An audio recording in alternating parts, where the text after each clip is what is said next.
Does he get it over? No. রানটা মাত্র 136। 120 বলে 136 run করতে পারলেই পুরো 18 কোটি মানুষের স্বপ্ন পূরণ হতো।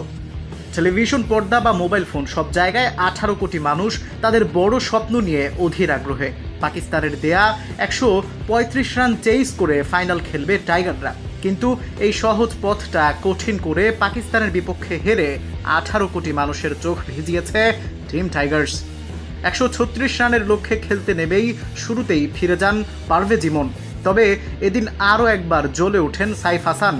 হৃদয়কে সঙ্গে নিয়ে দুর্দান্তভাবে খেলে যান, তবে হঠাৎ আউট তাওহিদ হৃদয়। এরপরেই হৃদয়ের পথে হাঁটেন আগের ম্যাচে 50 হাঁকানো সাইফ হাসানও। এদিন 15 বলে 18 রান করে ক্যাচ আউট হন সাইফ।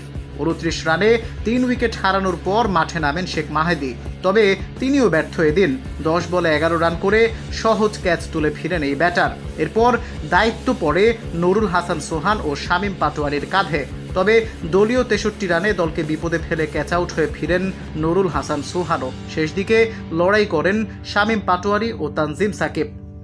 শামীমের লড়াইয়ের শেষ দিকে আসা জাগলেও হঠাৎ ফিরতে হয় শামীমকেও। 20 বলে যখন 39 রান প্রয়োজন তখন উল্টো শটে ক্যাচ তুলে ফিরেন শামীম। এতেই স্বপ্ন শেষ হয়ে যায় বাংলাদেশের। তাতে আরও একবার এশিয়া কাপের ফাইনালে খেলার খুব কাছে গিয়েও স্বপ্ন ধূলিসাৎ করে ফিরে টাইগাররা।